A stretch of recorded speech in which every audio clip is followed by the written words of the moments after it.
to another edition of 2009 Inside the Swamp in the Dog Pound. I'm your host, Jeremy Aagard, and I'm going to introduce you to a special guest that is the new Director of Media Relations and the voice of the SwampDogs. Soon to replace me in this seat here is Ben Heisler. Welcome, Ben. Glad you could join us today. It's a pleasure to be here, Jeremy. Good to be back in Fayetteville. Not back in Fayetteville, but here for the first time. It's a beautiful town, and really looking forward to contributing to great Swamp Dog coverage all season long. Absolutely, and let's introduce you to the fans. Tell me a little bit about yourself, where you go to school, and what your interest in broadcasting Sure. is. Well, I just finished up my junior year at Indiana University in Bloomington, the fine home of the Indiana Hoosiers, and I've been broadcasting there for the last 3 years. Been broadcasting for 4 years in high school as well. I have experience in both play-by-play as well as talk radio, so I feel I can use a lot of those skills here in the Director of Media Relations position. I'm constantly writing all the time. I'm a journalism major there as well as a sociology major, so I can take a lot of these things that I've been learning at school as well as just past experiences. I've interned at ESPN Radio in Chicago covering Cubs and White Sox games, as well as just being around the ballpark. You know, I have a feel for what goes on in a lot of baseball games. So it's exciting to be here to be able to take those skills and go to the next opportunity with that. And I think the SwampDogs are going to be able to provide that path for me. So obviously you've got multitasking down with your... I don't know if I have it down, but I'm certainly working on it. You've got an art. So what do you look forward to most this summer here at the Swamp? Oh man, there's everything, because you take a look at what Swamp Dog baseball is, and there's so much opportunity for us, as well as the other interns and people that we're working with here at the Swamp, to be able to take advantage of these opportunities and say, okay, we got a lot of great promotions here. We have a lot of different reads, different times for advertisers. We're going to try and put together a media guide this year. So really, anyone who's covering Swamp Dog baseball will have the most up-to-date information. The Coastal Plain League does a great job with their website. We're working hard to keep our website up and going. You've been doing a great job with that, and hopefully I can continue to try and keep that quality going. So we have a lot of opportunities here, and hopefully the best thing that we can do, Jeremy, and you know this better than anybody, is to be able to interact with the fans in a way that they see us as really a high-quality organization and an organization that connects with the community. They want to feel like they're always a part of the SwampDogs, and we want them to feel that way all the time. So again, just trying to relate to the community, connect with them, use all of our promotions. We have multiple promotions each night. You know, this is unheard of at a lot of minor league places. Occasionally they'll have one thing or another thing, but this is an opportunity for us to step up and really take things to the next level and communicate with our fans. Absolutely, and we'll touch a little bit on promotions coming up in the next segment, and our community base with our next guest. But if you want to stop online, GoSwampDogs.com for the latest information.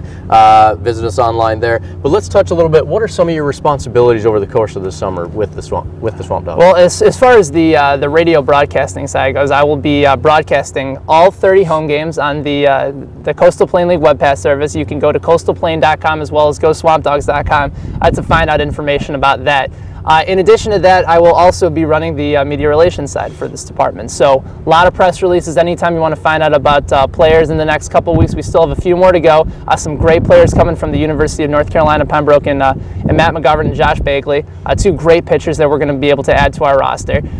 You take a look at really everything going on in the community. When people want to know about things that are upcoming with the SwampDogs, we're going to be the people that are going to provide that information to them. We got a great listserv, a lot of people that we're able to contact. Right. And so again, that's part of my responsibilities, as well as just working with everybody else around the ballpark. If something needs to be done, if we need to go out and hang up a new sign for a sponsor, we all take care of that. So it's really a group effort here, but as far as the Director of Media Relations and Broadcast position goes, it's just keeping the community and the media informed about whatever is going on in Swamp Dog Nation. Absolutely. So what do you hope to provide to the fans that is a unique experience to your broadcast? You know, the legendary Harry Carey once said, I always wanted to broadcast the way that a fan would broadcast, because that's real, that's genuine. And I hope that I can provide that during my broadcast for all of Swamp Dog Nation listening on the web pass. This is a fan's game, and this is what it's so special to be a part of baseball in the summertime, and especially in a community like Fayetteville. Fans are great here. They care about their team. Look at what we've been able to bring in the last few years on fireworks night. We packed the ballpark with over 4,300 people. That's exceptional, especially in the summer collegiate baseball. So again, we want to be able to provide the voice of the fan. And I feel like it's an opportunity for me to really connect with this team, this organization, and be able to take that love for the game of baseball as well as the love for the Swamp Dogs, share that with the fans, and that's something I hope to provide this year. Well, great. Now, you've done some press releases over the off-season.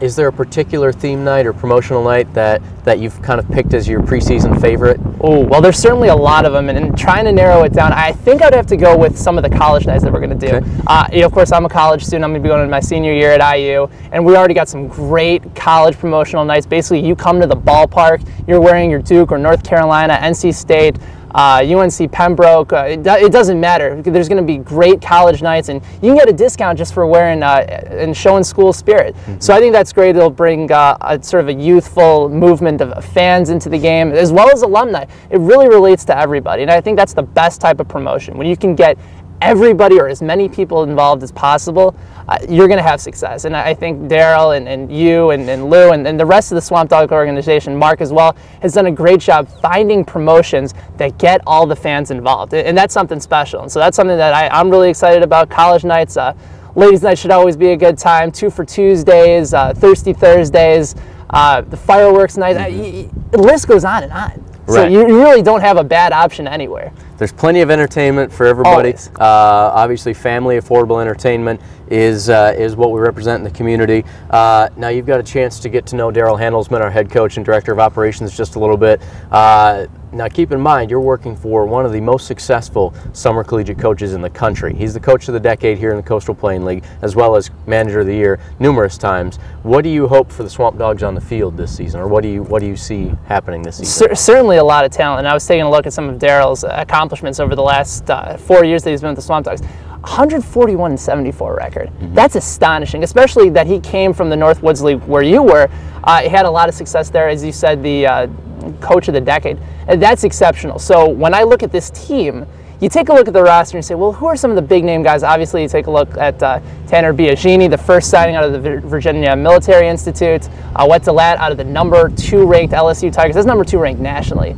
The SEC is a pretty good conference. So you take a look at some of those big name guys, as well as a lot of the players maybe from Wright State and Frostburg State. A guy named Eric Graby comes to mind on the Daytona State. He's an exceptional player down there. I take a look at this roster, Jeremy, and I say there's a lot of experience here. There's a couple freshmen that are coming in, sort of big name freshmen. But I think what we're watching this year is we're going to see a lot of small ball on the field. We're going to see a lot of great plays, a lot of error-free baseball, and players just playing smart. And I think whenever you have an opportunity, especially with college kids, to play smart on the field, to not make mistakes, you're going to win a lot of ball games. I fully expect this team to compete for the Cup this year. Well, excellent. Now, as we get into the technology age, you're a little more savvy than this. Daryl and I have touched on Facebook. That our fans can check out our Facebook page, become a friend of ours. Maybe you can dive into that a little bit more on how often the fans can look to our Facebook page for updates, how they can link to some YouTube things like that that we've never been able to do in the past, and also Twitter. Sure. If you can touch on that for just a few minutes. Yes, social networking is becoming such a huge key as far as marketing and advertising, especially with college students as well. I can't even, I probably shouldn't tell you how many times I check Facebook a day. This is of course before coming to work. Yes. Facebook is an exceptional tool because it really provides an outlet for information, pictures, video, everything is right there. And we even have a night, I believe it's June 2nd, it's Facebook Friends Night, where if you show that you're a Facebook friend of the Fayetteville SwampDogs, you come in at a discount. Absolutely. So just whoever thought that you'd be rewarded for having one extra friend on Facebook. It's easy enough to do. Go to facebook.com, find the Fayetteville SwampDogs, and all of a sudden you get in the ballpark for a little bit cheaper. Twitter's going to be exceptional this year. Ryan Campbell, one of our interns, is doing an exceptional job running it. I'm going to be taking over a significant part of it during the games. So if you are having trouble getting through the web pass, or you can't have access to a computer, you got a phone, you can use Twitter. We'll be updating you the score every half inning. So people can follow the Swamp Dogs both on the home front as well as on the road.